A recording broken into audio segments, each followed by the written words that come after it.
Hi, what's up guys? Welcome back again to my video vlog. Ang i-reflection natin ngayon, walang iba kundi ang Jordan Low Jordan Low DGB. Ayan, DGB. Dark gray, black. Yun. Ito po siya. Isang napakaganda sapatos na naman po. Ayan po. Kita nyo?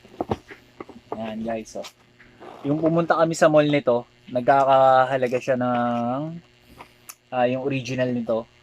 Nagkakahalaga siya ng mga nasa 15,000 yan. Pero dito sa amin, makukuha nyo lang ng murang-mura lang yan. Yan guys. Tignan nyo yan sa mall. Kung gaano kamahal yung mga ganitong sapatos na Jordan Low. Napakamahal po.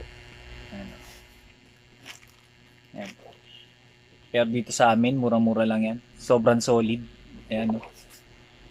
Yan. Sobrang solid yan mga lods. Parehas na parehas lang yan nasa mall. Again, spiky na po yan.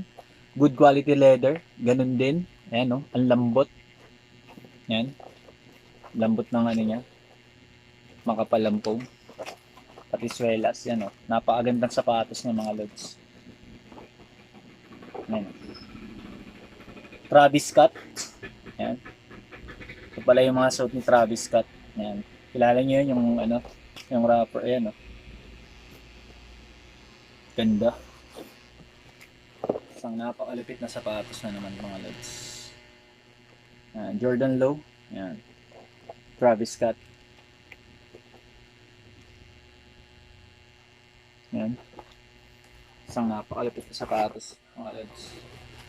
Yan po. Para po sa mga gustong mag-avail or gustong mag-reseller sa amin. PM nyo lang po ako. Direct message lang po. Para po sa mga details ng aming mga sapatos. Thank you.